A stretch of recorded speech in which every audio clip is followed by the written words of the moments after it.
Welcome back, everybody, to the Kriya Yoga Podcast. We're here once again with David from Ireland. Welcome, David. Hello. It's good to Good to be see here. you. I'm just noticing that we've been talking for a few minutes, and so this introduction feels a little superfluous, but it's okay. We go with it. We'll Well, we've say hello to actually everybody that's listening. we've been talking for about 45 minutes, so Okay. but that's all right. He made sure to tell me not to start recording when we got on the call. So who Yeah. knows what you missed, but that's all right. We're here today to talk about his newest book, Yoga Sutra of Patanjali, Samadhi Pada. So chapter one of the Yoga Sutras. So here it is. So David, tell us what inspired you to write this book. You're bringing me back a couple of years now, because even though the book is just published, I started writing it in 2021, just I'd say, the first year of the pandemic. And around that time, I was reconnecting with my own personal practice after having gone through, I suppose, a period of um, reflection, after several years of being engaged intensely with Kriya Yoga and the practice of yoga. um, I was arriving at a point where I had lots of questions and I was starting to doubt things a little bit. And just the way life unfolded, I got a little bit detached, let's say, from the rigidity or the intensity of my own practice. But then coming back, it kind of provided me with a bit of scope to look into things. And so I really wanted to get my head around what the teaching of yoga actually was. And as we may have heard before, as I heard, the Yoga Sutra is considered a manual for practice, and some people call it a manual for living. And so I wanted to find out, what did I miss the many other times I read this book? What did I miss that might resonate with me more um, practically and usefully this time around. So, as a way of doing that, I mentioned to you, I was mentioning this to you as we were warming up. I had several different commentaries that I was looking at, including your own and Mr. Davis's and some other teachers from the Kriya Yoga tradition and others outside of it. And that kind of just got me to really explore the nuance of each individual verse. And so, as a part of that, my reflection included me writing and putting into words what I had understood. And so I did that for book one. And then, um, as I was doing book one, I moved on to book two, which is there in the pipeline, ready to for a lot of scrutiny before it gets published. But yeah, so it was a kind of a result of my own personal reflection. Mhm. And what delayed me in editing it and revising it was the fact that, along with this, because yeah, the first book focuses in a lot on the formal practice of meditation, and I had a curiosity about what's brought in book three, which is the yamas and niyamas, and I just I got distracted, let's say, in a positive Mhm. way, and I Yeah. ended up writing another book. But all of them, all the books so far that I've written are kind of a consequence of reflection. Yeah. Yeah.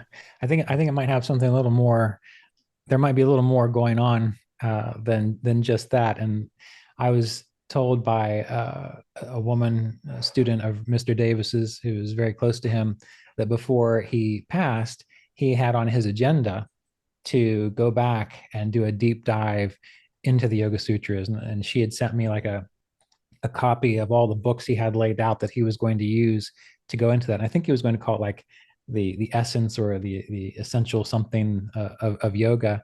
So Mhm. my sense is that maybe you just picked up on you just picked up on where the lineage was going, and I feel it's true because this is a very good book and it goes into the Yoga Sutras in a very authentic way, Mhm. meaning, from my sense, it doesn't necessarily just read through a sutra and then come up with some kind of easy platitude that we can digest in our hatha yoga class on Sunday. Like it really drives you deeper into what is this practice that is yoga. So to Hmm. me, I'm sure it had a lot to do with your own personal development, but I feel like there is another wave of subtlety that might have inspired it. No, absolutely. I suppose it's hard to separate that, having the version or the edition of the Yoga Sutra that I read most would have been Mr. Davis's, and it leaves scope for reflection. Mr. Davis doesn't spell out every single nuance, and that left me with questions, I suppose. And he had other versions which I would refer to and see what else he had to say on specific sutras. But then that kind of pushed me, I suppose, to just gain a little bit more perspective on the different sutras. And I would have spoken to you throughout the years, heard some of your videos and recordings, and then I would have read your book and other teachers within the Kriya Yoga tradition, as I mentioned. But all of that kind of leaves you with a sense of there's a lot to say about the different sutras, each individual sutra. But there was something in me that wanted to, especially as I was editing it, because the first draft of this book looked different to this final draft. And the way it looked different was because when I started writing it initially, I think I was still very much caught in mixing up the different philosophical traditions that were influencing yoga. Right. And when you read different commentaries, you can see this quite a bit where people are mixing thoughts from Advaita with thoughts from Samkhya and then mixing in other bits and pieces along the way, which is, I think, okay. I don't see any Yeah. problem with that. It's just that for me, there I think there's a was problem with it, but go ahead. okay. Well, well, I suppose there's no problem in it in that I had done that for years myself. I had Yeah, read yeah. texts like that from and they um, were they counterproductive? Yeah, maybe at some points they led me to some ideas which were a bit more fantastical than they needed to be, because when you blur the different philosophical traditions, it kind of leaves a gray area which doesn't necessarily lend itself very well to the actual formal practice. It can kind of set off notions and ideas and different things which can mean that when you end up sitting on the cushion and meditating, that you have these other thoughts which are coming from, let's say, Advaita Vedanta, which don't necessarily resonate or tie in perfectly with what's been explained in the Yoga Sutra. Or So now, support that practice. yes, Yeah. yeah, yeah, yeah. Even that sometimes the when you say supported, sometimes they don't support at all. It's kind of just putting you on a different path. And so I wanted to get my head around what was actually being said by Patanjali. Yeah. And, I mentioned to you again as we were warming up with the commentary by Vyas, and just trying to see what was said in that very first commentary on the Yoga Sutra, and then to see how it's just spawned into all these different editions of the Yoga Sutra, um, which is as manyfold as there are book. Any types of perspectives. There's just an infinite amount of perspectives that people can have. I Yeah. think what else was very influential in my wanting to really hone in, especially when I was editing on the the thread that was being woven, if you don't mind me using the pun, the thread that's been woven through the sutras was the work that you had shared with me by V.S. Houston, Mhm. and his just dissecting um, the different sutras and all books of the sutra to kind of highlight that thread. That was influential in terms of exploring the practice, but it was also influential in just how I started to reread what I had already written.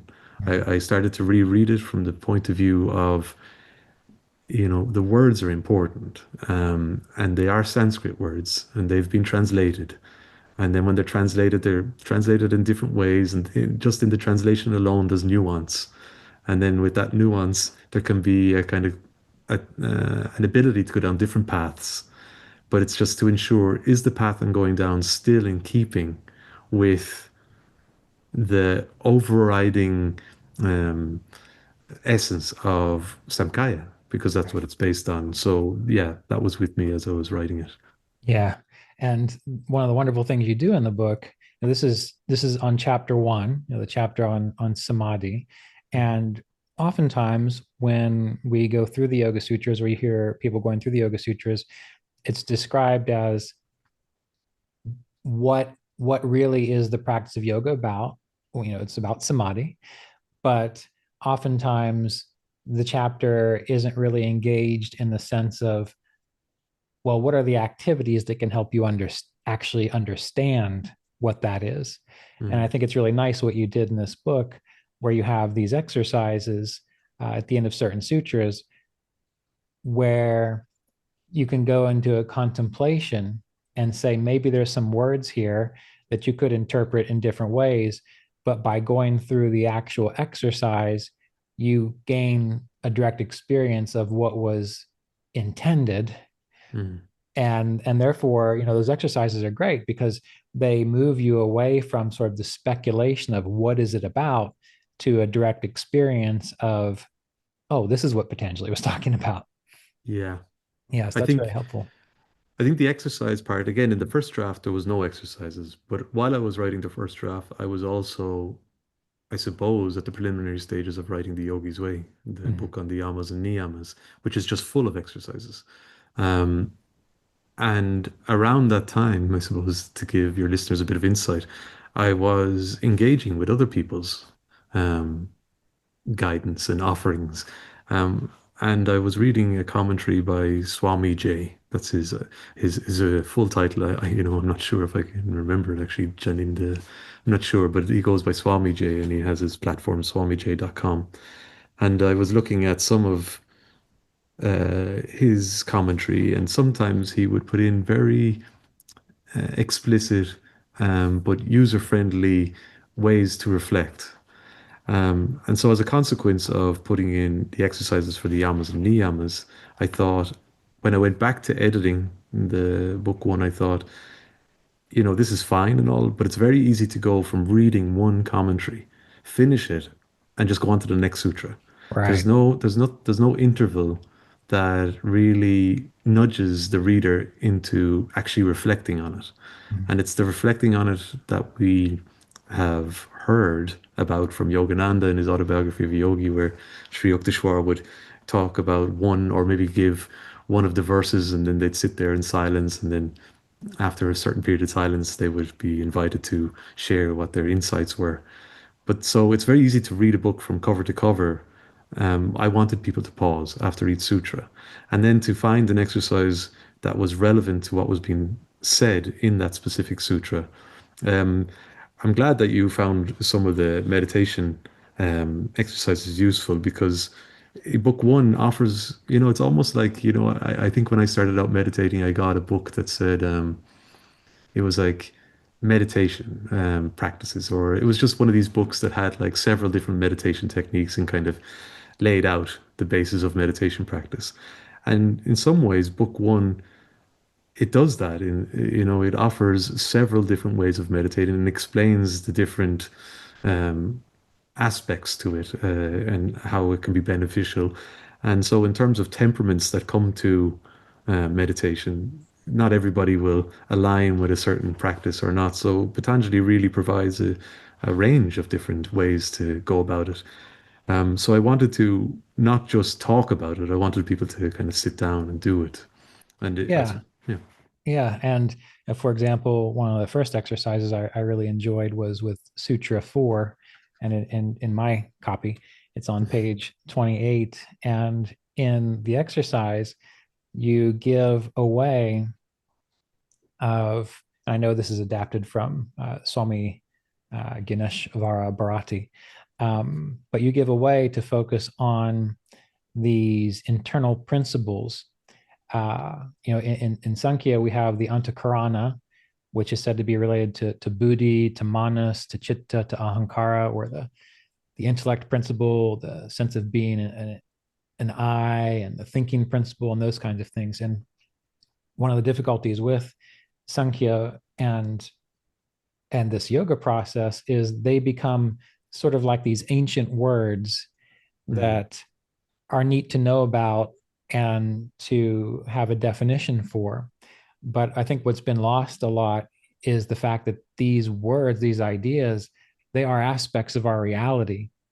And instead of just thinking, oh, the buddhi is my intellect or the ahankara is the thing that makes me feel like I'm an I, well, there is a way to actually go and visit that thing. Just like you're in Ireland and we're going to get together in next year in 2026 and I'm going to visit you. Like I can come and visit you and see David and talk to him about this book.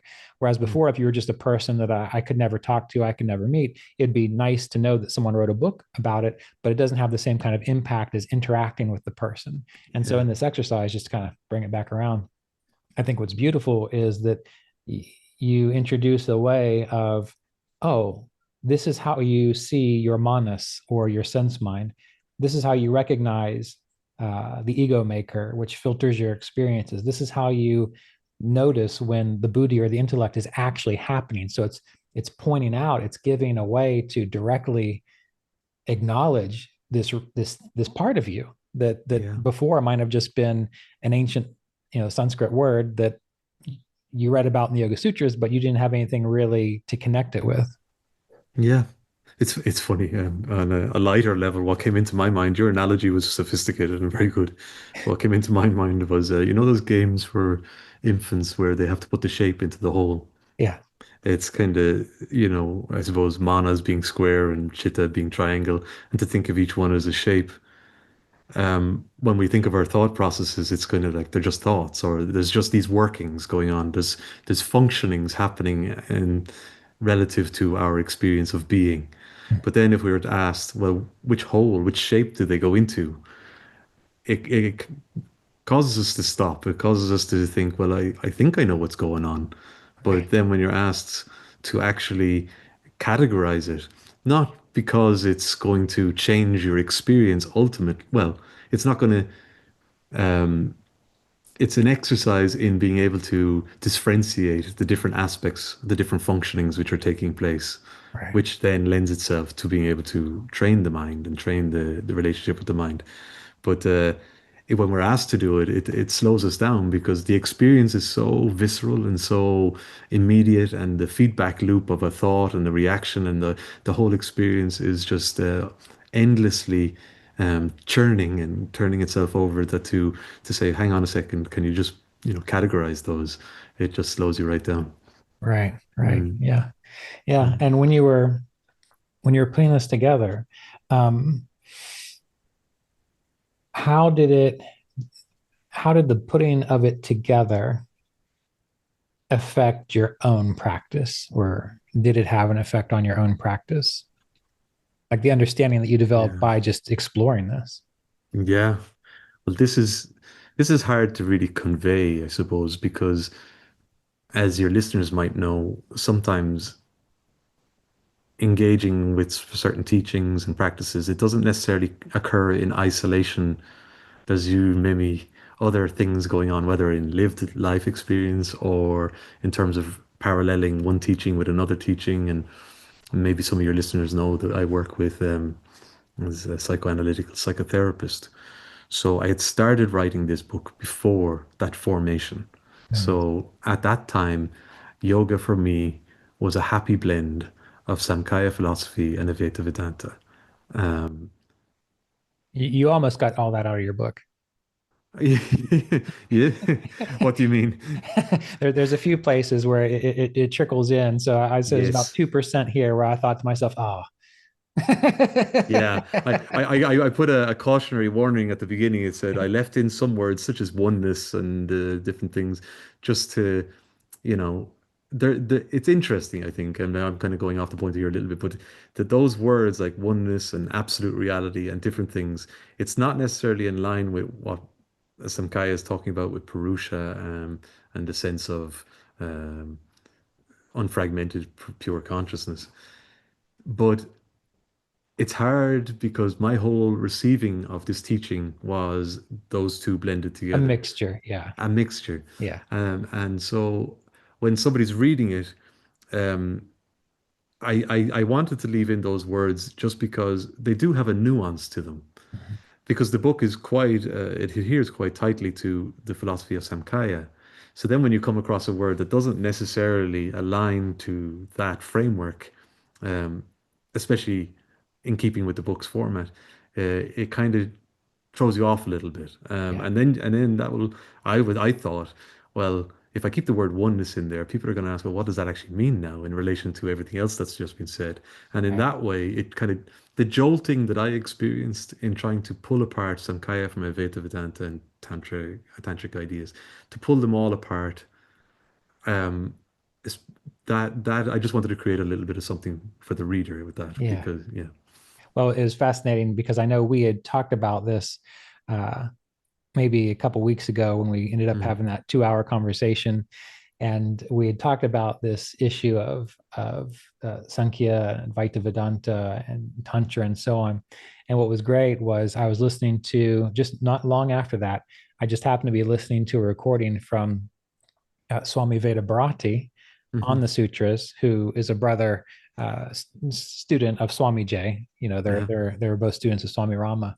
And someone had asked him in the talk, so has anyone actually sat down and pulled apart like how these things, basically what we're talking about? And, Yeah, and he said, I would love to do that. But he was older at that time. He says, I just don't have time. He says, but maybe one day.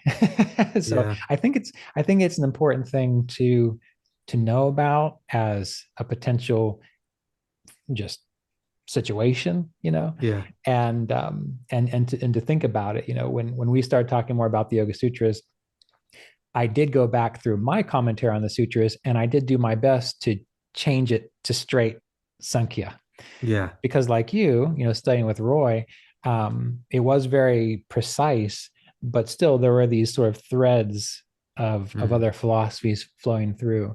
And anyway, part of what the work that you have done in the conversations we had also encouraged me to go back and clean that up a little Yeah, bit. which is quite an exercise, isn't it? It is, yeah, Yeah. yeah, And like we're talking about the three, I suppose, most talked about influencers of yoga, but the term yoga is just spotted all around the Rig Veda. We can only presume that there was more minor schools of thought that were using maybe similar words in other ways and had a different overall ideology. Um, and I think maybe I mentioned it in the last conversation we had.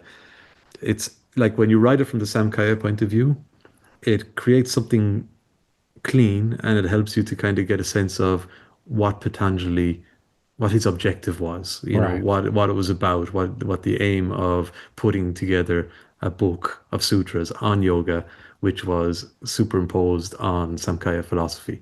It kind of streamlines it. When you put in Vedanta ideas, it creates this tension, which if it's not appreciated that they're two different ideologies, it can just be confusing. yeah, But if there's an understanding that they are two different ideologies, it can actually really help stimulate greater inquiry and greater investigation. But right, I think that maybe the mixing up of the two, initially it might have been just done because it spoke to more temperaments and it just yes, allowed for make things more accessible for people. But I yeah, think if you're going to go into these things with greater depth, it's worthwhile pulling these two ideologies apart and just seeing them as different ideologies, and then kind of figuring out where you position yourself in relation to the two of them, and how you can right. draw from both. Yeah. Yeah, we'll get off of this topic here real soon, because Yeah. I think we should. I don't think we should spend too much time on it. But my experience with it was that in the beginning, yes, it was more accessible Yeah. because everyone loves the idea that we're all one. Like that's Yeah. just a really nice fuzzy feeling, Mm. and it can be very inspiring. And the issue with Sankhya is it really brings in like a focus of practice and discernment, which means, okay, yeah, we're all one, but let's take a real hard look at what's going on here, Mm. and kind of shifting from the fuzzy niceness to the hard look that's not always so appreciable. But then the strange thing is that, for example, if you would get behind and explore the Sankhya origins of the practice, um, then you realize what is all one. Yeah.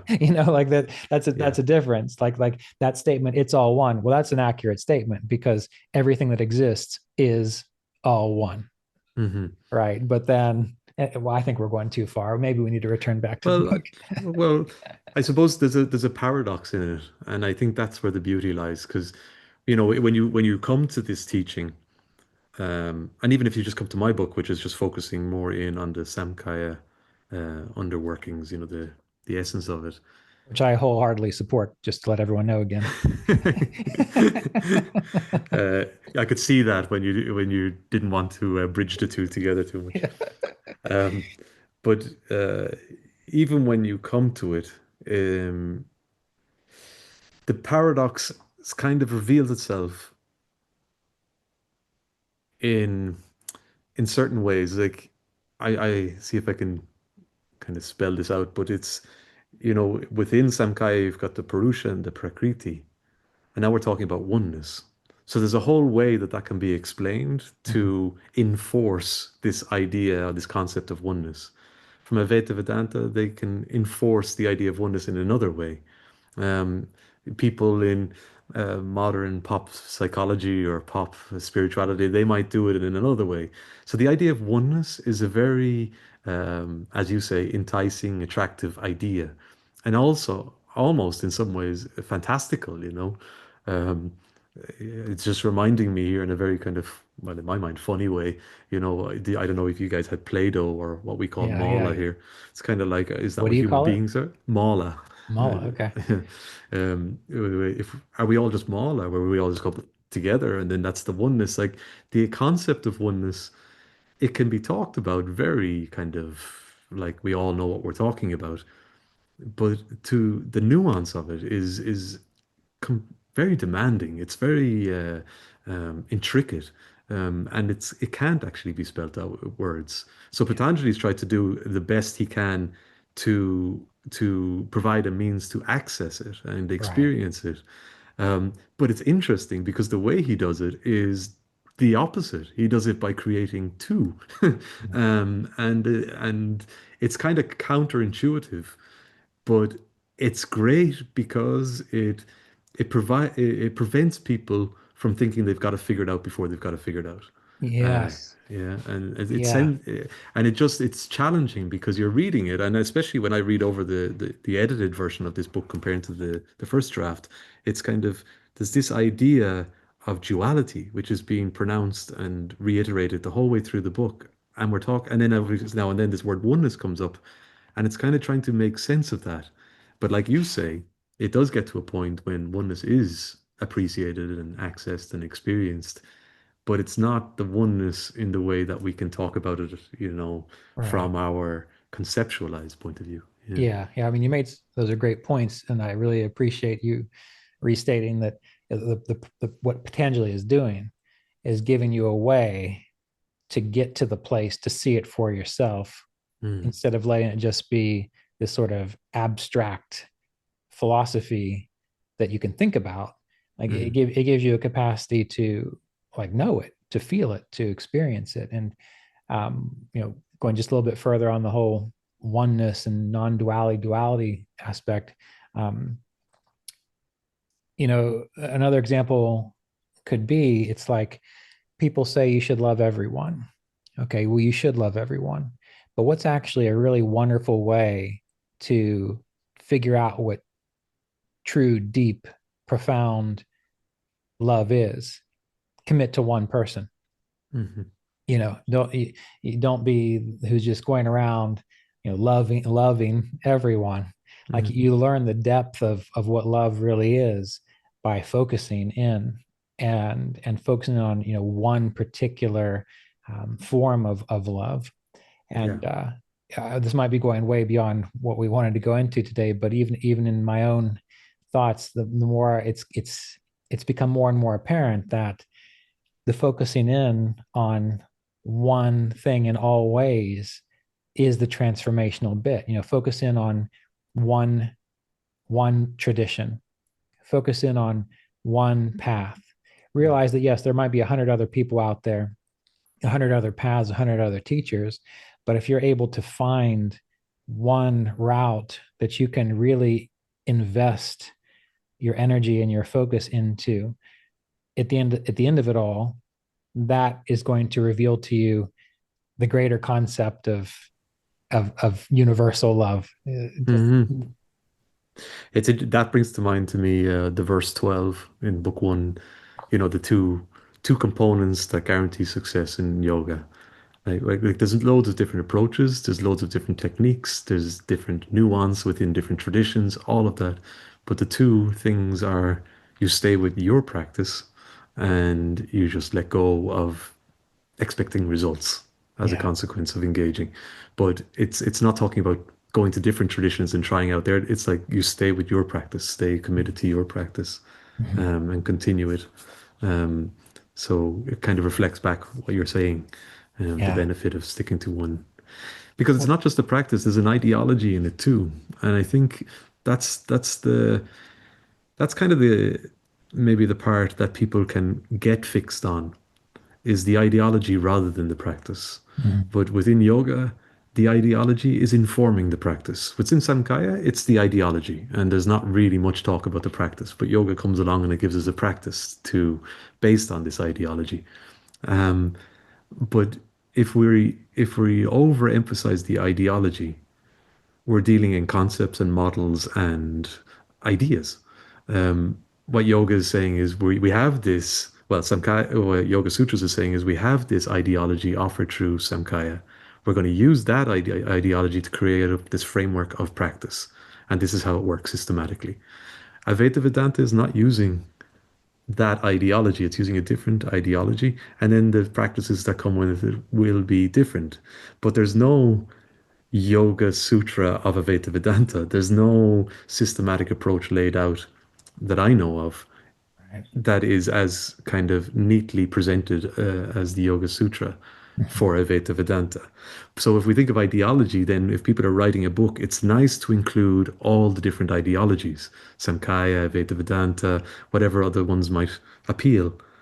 But the ideologies work best when they're understood as distinct and then allow that tension to bounce off each other. If they're just all mashed together into one universal ideology, well, that's not the same ideology then. That's a whole different ideology. You've just created an ideology. So, yeah, Yeah, and there's something to be said for just kind of going on with that theme of fidelity and just what are you aiming to do? Like for example, you're in Ireland. I like Irish music. We've probably both played our fair share of rock and roll, in our lives. Well, if you try to take the qualities and the principles engaged in like Irish music mm, and transpose it to a different kind of genre. I mean, personally, I think Irish music sounds great through electric guitars, but generally speaking, it's not quite the way it should be. Or if you would try to take like the instruments, like the mandolin or the mm, violin and acoustic guitar, and try to play Megadeth or Metallica, it's not going to have the same effect. And, yeah, and so, in a way, I think it's very important to be clear in what we're talking about here. And the other important point you brought up with Yoga Sutras is that it's a manual for practice. mm, And in my experience, as you said, it kind of stays more of an ideology rather than a let's look at this book and let's apply what it's saying. Like let's practice it. mhm, And even as you go through the material and stay very true to what I think Patanjali's intention was. Now, Patanjali doesn't say this is what enlightenment is like. He says, sort of the point is kaivalya, this aloneness of seeing, but then he just leaves it at that. mm, So that because it's just an indication. Here's the point, but it's only through the practice that whatever that word means, kaivalya. It's only through the practice that you will be able to fully appreciate what is indicated in that very simple, yeah. idea. I know you're a man for your music analogies, and I was tempted to go back into it, but even from an artistic point of view, if we look at the genres of art, like Impressionist, Cubist, Constructivist, all they were movements which parallel to music movements, but they were movements which had an ideology, where a painter would come to the canvas or the artist would come to the studio with a certain ideology on what art was aiming to do, what was the purpose of art. And then the way they expressed on the canvas or within whatever piece they made would be influenced by that ideology. And then as they continued with their work, they might find themselves like Picasso, the way he started out and where he ended up. His ideology shifted and changed as a result of the practice. One fed into the other and the other. So it was a two-way show. Yeah. And I think that's something that, is important for the Yoga Sutra. It is based on the ideology of Samkhya, but it only becomes, we want to move away from the idea. We Hmm. want to move away from the idea and move towards the experience. So the Right. book outlines a way to start practicing based on that ideology, but then where you take the ideology and it's no longer an idea, but more something which is experienced. And then that can result in you forming your own ideology, or having a more nuanced, flexible ideology, Or like which me, a less flexible one. or a less flexible one, yeah. But sometimes I think the less flexible one sometimes comes as a result of seeing what works and what doesn't work. Because when I think of Yogananda or even Sri Yukteswar, I don't know so much about his teaching necessarily. I haven't heard him speaking, but Yogananda, he had experienced what was being offered. His teacher spoke from many different texts, but Yeah. um, you know, the idea that he had arrived at a point of understanding. So what he's teaching is from his ideology, which he's creating now based on his own insight. And Right. so he's not relying on texts. He's not relying on these manuscripts because he has embodied it. He's experienced it. Whereas there's people who might be writing books who haven't embodied it, but they're, like you said earlier, they're trying to kind of come up with some nice way of explaining a sutra, Yeah. but it's not based on an embodied experience, and instead it's just capturing bits from different ideologies, and then it might not amount to much for the reader except a kind of a placating of a sense of wanting to be whole, but there's nothing Yes. really in it. Yeah.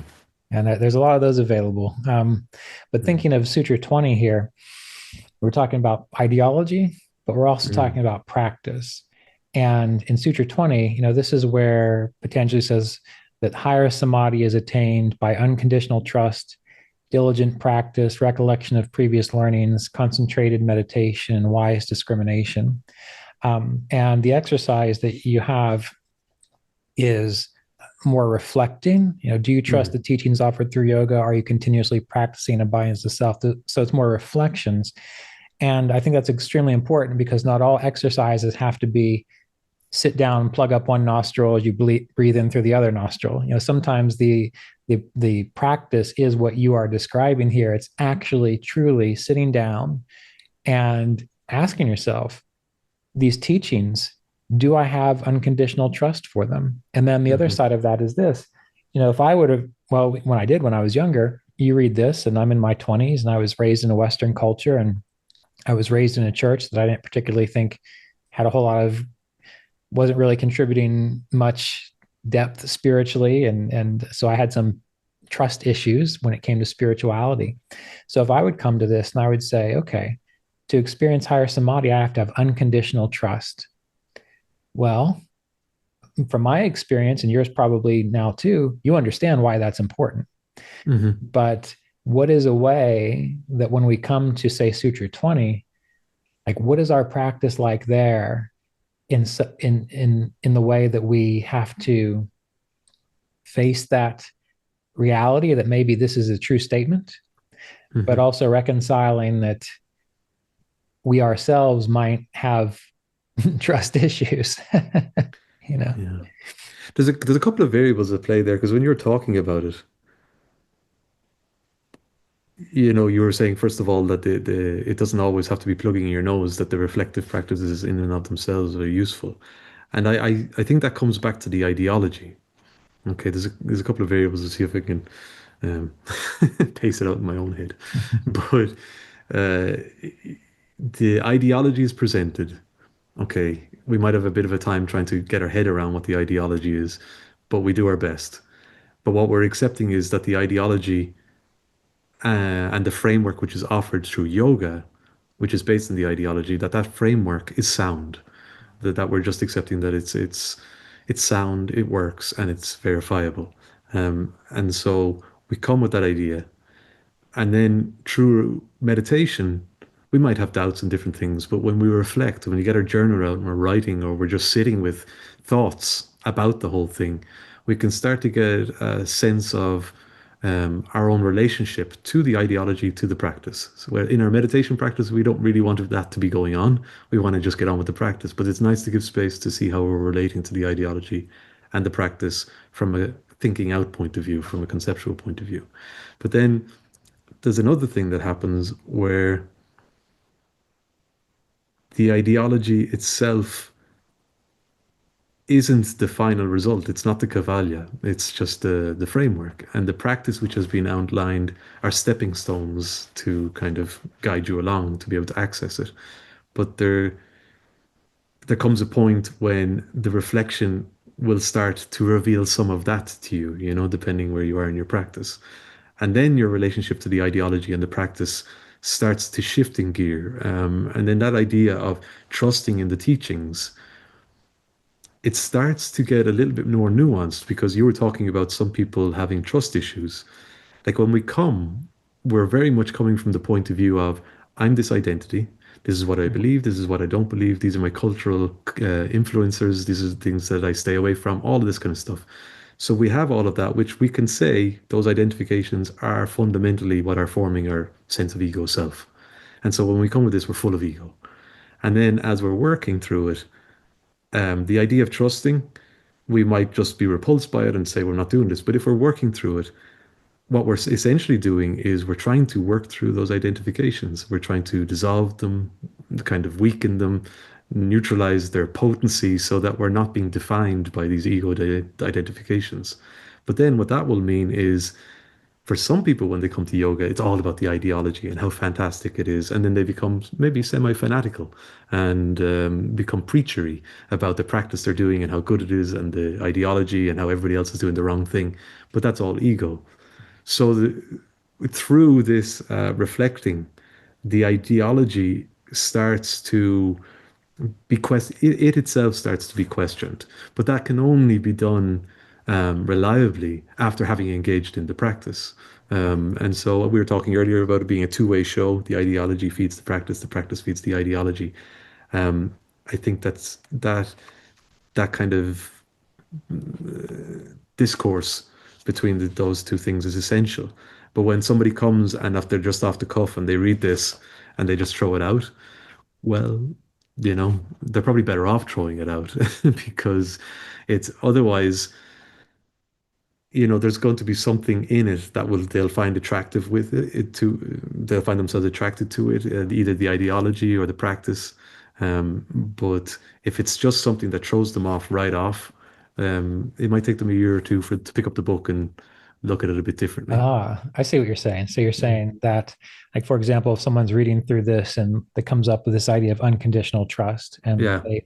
it's not working for them because of their own stuff, like Mm. for them, it might be better to actually just toss it aside because there's going to be other things in there that will pull them. And then probably eventually they'll come back and realize, oh, yeah, that was actually an important part of all of this. Is that kind of what you were getting at, or did I read too much into that? No, I think my mind has gone all over the place now. In terms of how to respond to that, I think that we're talking about it as being a very rational thing. Somebody picks up the book, they're reading through the sutras, and they get to Sutra 20, and they read this thing about unconditional trust, and then they decide, you know what, I'm not reading this book anymore, or they might say, yeah, I'll keep on reading it, but I'm not sure about that. I don't know if it's always so black and white. Yeah. I think it's something that is taking place for people at a level that's unknowns to them in lots of cases. So they'll read it. Do you trust the teachings offered through yoga? And they go, yeah, yeah, yeah, yeah. Yeah, of course I do. Yeah. But it's not necessarily what's going on for them in Right. terms of their practice. So this is why I think the idea of reflecting on it, writing down and journaling, because you can say, yeah, I trust it. But what does that actually mean then? Like, what does the idea of trusting mean? Like, how does it play out? Yeah. And then the following questions, are you continuously practicing abiding as the self? And then there's that idea, okay, so this is the teaching. What does that actually mean? Is this what I'm supposed to be trusting, practicing as this, abiding as the Yeah. self? Yeah. So there's kind of a knock-on effect where I think that in meditation practice, we don't really do this. In meditation practice, our goal is to focus on an object and get into a state of one-pointed focus without the object ultimately.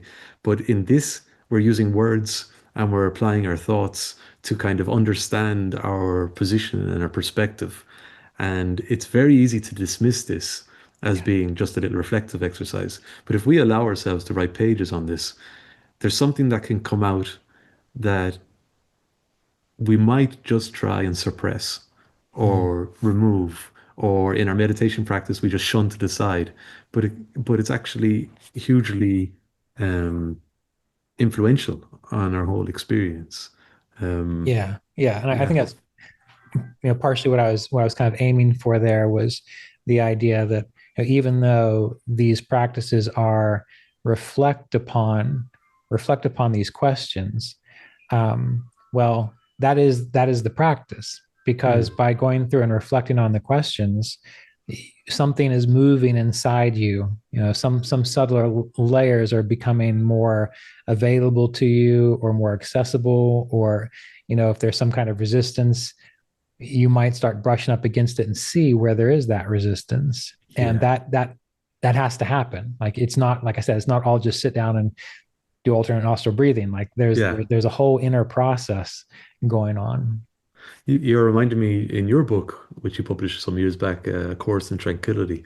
I Mm-hmm. remember reading it, and you made a point of saying that sometimes when you sit, it's a contemplative practice, a kind of a looking at an aspect of your life experience or your meditation or your formal practice or your informal practice, whatever it might be. But you're kind of holding it in your mind and you're kind of contemplating that issue. And Mm-hmm. maybe that will stir up some thinking processes, but ultimately it's kind of just to give some space to that issue, that concern, that thing that's going on. And I Yeah. suppose it's a similar thing. It's just that by asking questions, I'm dealing in the currency of words and language. Mm-hmm. And people might just do these in their head, which is okay. But I think journaling, it marks down thoughts and ideas in a way where it's it's they can't be taken back so quickly.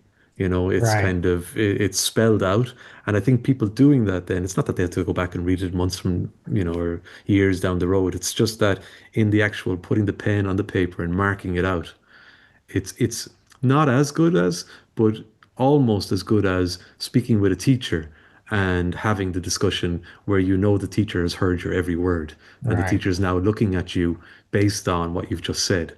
So it's kind of like the page is looking back at you, screaming at you what you've just said. And then you're kind of like, oh, is that what I just said? And so there's something very revealing in it, which I think is important for the practice. Yeah. And then even going on to Sutra 21, where it says, those who practice with conviction, enthusiasm, experience success more quickly. That's an interesting. Mhm. I love that sutra. I actually just love the way it sounds in Sanskrit. But with this, I'm just reflecting upon this year, leading retreats and so on. And there are people who innately have that conviction and enthusiasm. Mm, And like in my experience, when I first began meditating, I had the conviction and enthusiasm, not because I actually felt, uh, not because I actually felt some kind of profound pull. There was just a sense of me that said, you must do this. This is the right thing to do. So I forced myself to have conviction and enthusiasm, right? mm, But as decades have gone by, now, like you as well, like I practice with enthusiasm. Like I want to go do it because I enjoy, like it's really wonderful to sit down and say, yeah, let's do this. But anyway, reflecting on the year of retreats and so on, every now and then there would be people who would ask questions like, well, why should I do this? And it's really hard to develop conviction and enthusiasm if in the first place a person is not even sure Yeah. why they need to do it. So, moving on to Sutra 21, I think it's also important for people to contemplate, um, well, the why, because Yeah. the why will lead you to your enthusiasm, your conviction. Like if you get very clear on the why, then your conviction and enthusiasm kind of pops its head out and says, hey, here I am. Yeah, there's something else where this 21 ties in with 20, I feel, because um like the idea of trust, we talked about it, that not everybody will necessarily be able to trust in that Yeah. way. And what does that come down to? And in Sutra 21, I can just see the word karma is there, the idea of latent impressions, and the idea that we have conditioning, let's say, baggage, whatever we want to say. We've got workings in our psyche, the vritti in our chitta. We've got the stuff going on, which is essentially um, forming our character and forming our behaviors and our responses to things such as the idea of trusting in a teaching. So, Right. in that way, there's something which is tricky to kind of explain and maybe even to wrap our heads around, that when we're approaching this, we're approaching it from the idea of, I'm this person who's now doing this thing. But that person is formed from the karma, formed from the vritti, formed from what's going on in the field of expression, and it is ultimately an overt expression. And so that's what's determining whether they can trust or can't trust. And it's Right. also what's determining whether their conviction or their enthusiasm and to what degree it is. It's kind of all at play. But what the sutra is saying is that that can be worked through the more Yeah. conviction and the more enthusiasm you have. But now I think in this, there's something chunky because it's kind of like, okay, well, if it's my preconditioning as I arrive at this, which is determining how much conviction I have or how much enthusiasm I have, then it doesn't matter how much I try to have conviction and enthusiasm, it's not going to work out for me. So there's this kind of paradox which is taking place. And I think that's what's interesting because then it's kind of like, well, prove it. It's kind Yeah. of prove it. And what happens there is the idea of surrender, because then when we get back into practice and letting go of results, it's kind of, yeah, I can sense in myself that I don't really have the conviction or the enthusiasm. And then we could just write it off and say, but that guy David said that that's just because of my latent impressions. That's just my karma. That's just the way I am. And we could sit with that as being just the way things are. But then we could take it as a challenge and say, well, actually, if it is just my karma, isn't the whole idea of this to work through and neutralize karma? So I need to just get a bit more oomph in my step and get in. But then Yeah. it's kind of like, yeah, but this mightn't work out for me because of karma. So even though you're putting the oomph in your step and you've got the enthusiasm, you might find yourself lacking. And then the whole thing is setting you up for a challenge. And I think there's something it's kind of tricking people into it in a way. Ah, yeah. Yeah, I feel that there's something in like luring someone in. You're saying I don't have the enthusiasm and the conviction. I'll show you. But then there's Right. other people who will say, well, despite all of that explanation and everything, I couldn't be arsed. Right. And I think, you know, all the variables at play that caused that to happen, it's a bit like you're doing astrology. People have their chart laid out and they can see their karma, but it doesn't have to be the way things are. But it just depends how much people want to actually take on the challenge. Yeah. Yeah. Good. Yeah. Good. Yeah. Well, I've got two more questions for you. Do you have Okay. time for two more questions? Oh yeah. Okay. So the first question is more just me being nitpicky, and the final question is a bigger question. So in Sutra Which is 20, harder. probably the silly one I'm about to ask. Okay. Sutra 22, where you talk about progress in one's practice can be slow, moderate, or intense. That's the Mhm. sutra. Then you have the exercise. Okay. Are you demonstrating any form of fanaticism in your practice of yoga?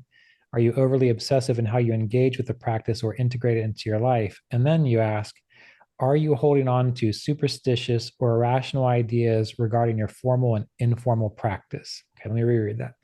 Are you holding on to superstitious or irrational ideas regarding your formal and informal practice? So in my notes, I underlined that and I said, well, how do you know? Yeah.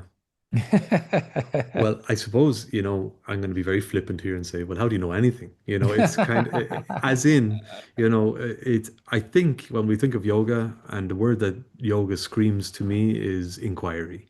Mm. That's the word that it just shouts at me. We can't stop inquiring. We can't stop inquiring into our relationship to ourselves, to the teaching, to our lives, to the different aspects of the teaching, the different aspects of the ideology.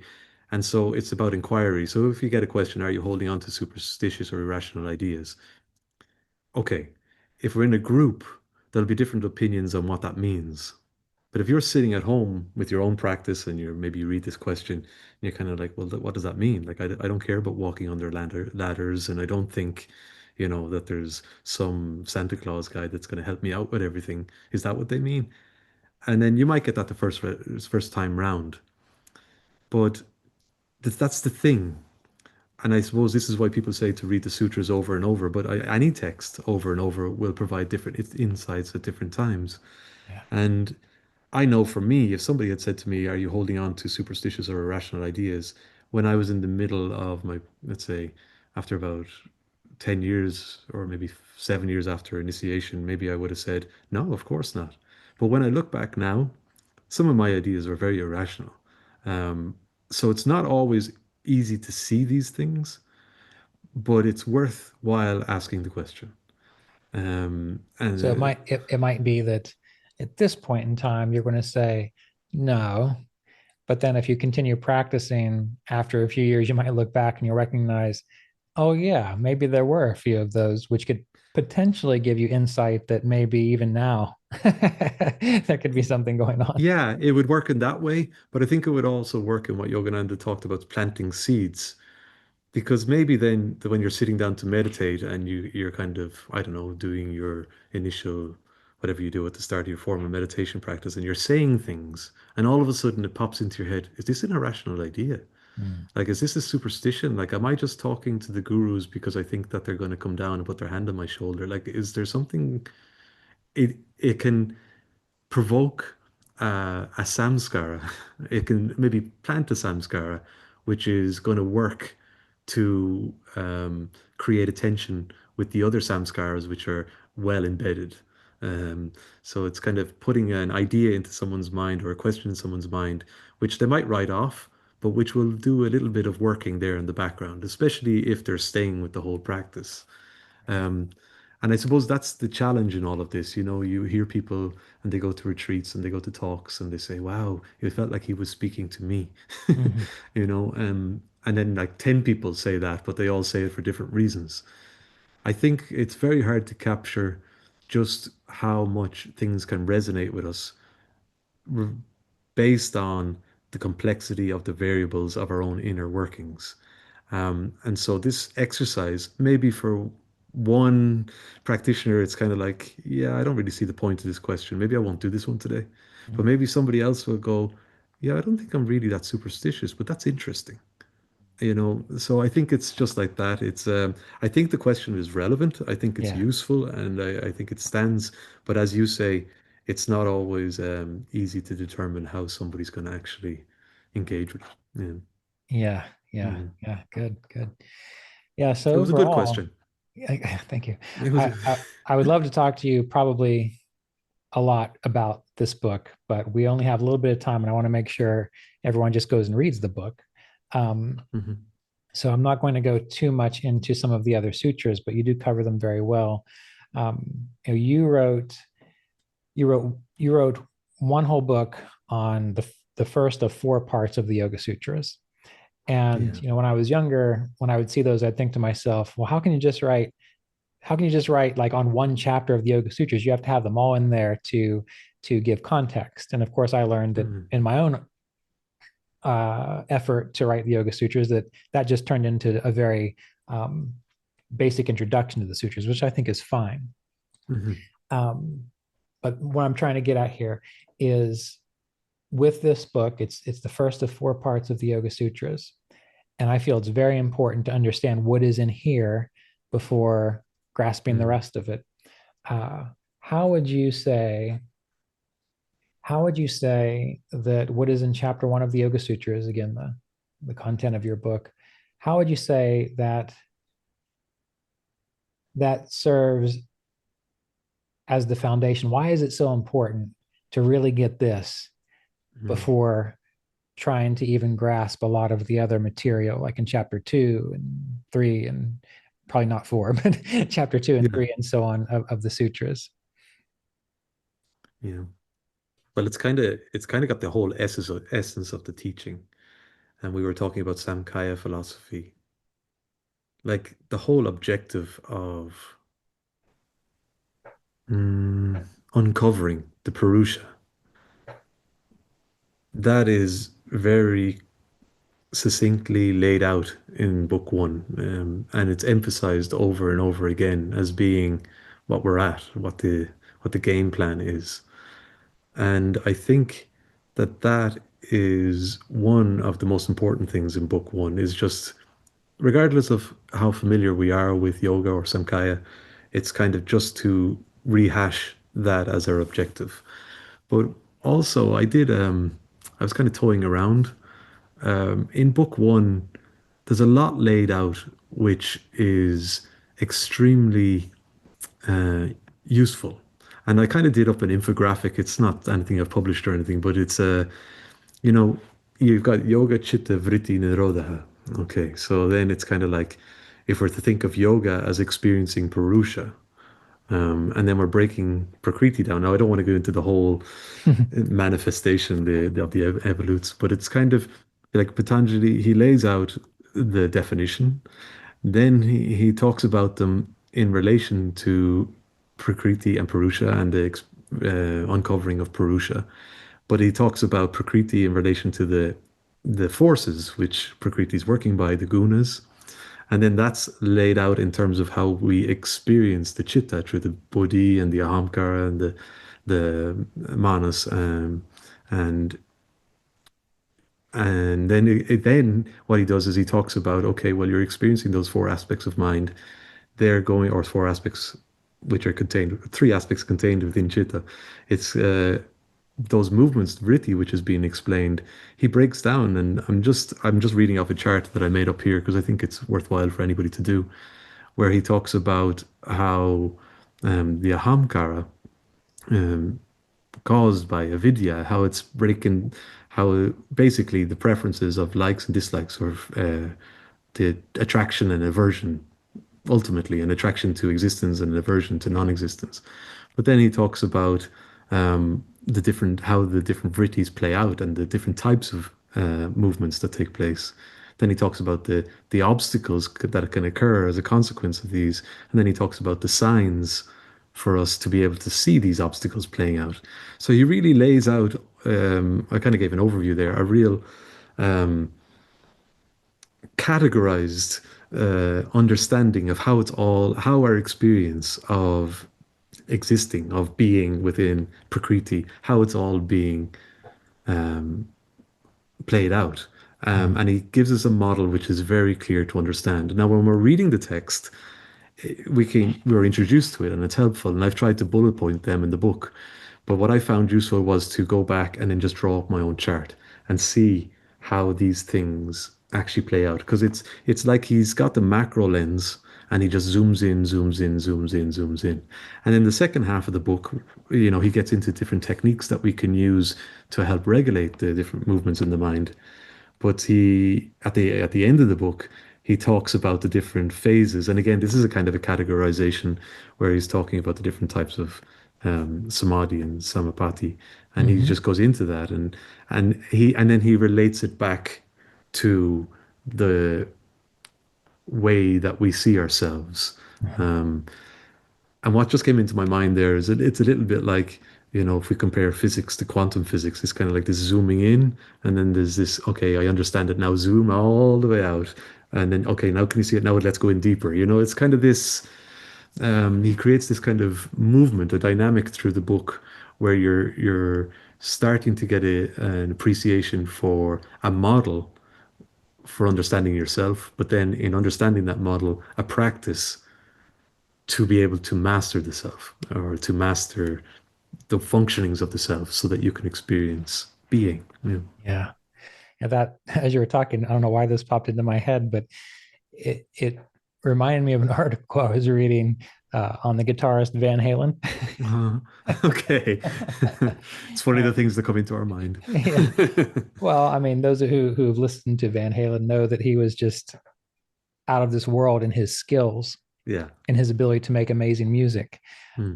But in the article, it was saying that his son said that he was a terrible teacher, Oh yeah. that he would just say, well, here's how you do it. And he would just play up and down the neck. And, this is, he would show you the stuff, but he Yeah. didn't have the capacity to say, well, this is how you actually play that. Yeah. And I'd had that experience at an Irish retreat where there was a really well-known guitarist there, and he was fantastic. And the whole session was basically like, well, just do this. And he played something beautiful, and we're all just staring at him like, well, if we could do that, we wouldn't be here. Yeah. But what you described, it's as if Patanjali knows how to play the beautiful music, and Hmm. he also knows how to break it down into these very precise steps of, but you got to know this so you can do that.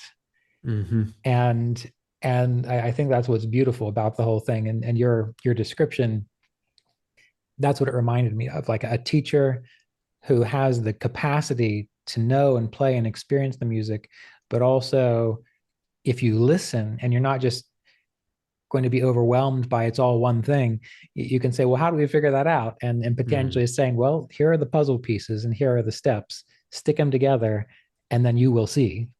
Yeah.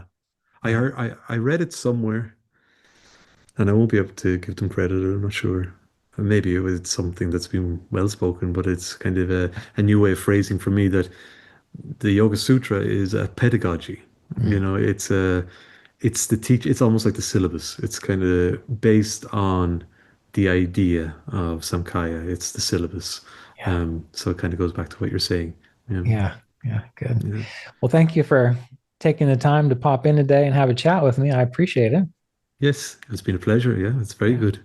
And Um, and we were talking at the beginning.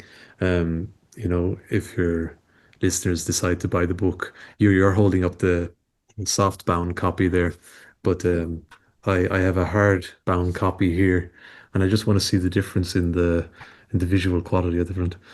Yeah, it could be lighting, but for those of you who prefer a very crisp graphic, the hardbound does a better job. well, I personally feel it's always better to have a hardbound. I personally love hardbound books.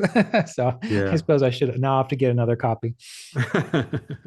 Yeah. And But we're listen, still, go ahead. sorry, go on. I was going to say it's been a pleasure. It's always interesting to when you've got something which is quite fresh in your mind, because obviously I've been working with it a lot. Um, it's always interesting to just bounce ideas. It kind of triggers off new ideas, but all of that I think is inspires the continuation of the practice too. So thanks. Yeah. Mm. And we're still on for November of 2026, right? We All are, right. yeah. And where Yeah. will we be again? Chok Vrida. So the same place as we were the last time. So it's teach in English. It would look like teach, but in Irish we say Chok, and then Vrida would be breed. So the House of Breed, and it's in Tullow in County Carlow. A little south of Dublin, is that right? It's about an hour and 15 minutes south of Dublin. Okay, so those of you who might be interested, and Dave and I did talk about maybe making the theme on the Yoga Sutras and possibly Mm, book one. yeah, something we need to bash out a little bit more, but yeah, Yeah. we've planted that as an idea. So if you're interested in participating in that, November of 2026, you can email myself or David. Let us know. We'll put you on a wait list. And then once we get all of everything organized, we can send out registration material to you. And we'll probably start that in the spring. Um, Other than that, I will put a link to David's book, Yoga Sutras of Patanjali, Book One, Samadhi Pada, Concentrated Absorption. I'll put that in the link in the video and also in the podcast description, but you can find it on Amazon too. It's a wonderful book. I highly recommend it. Thank you. Thank you, David.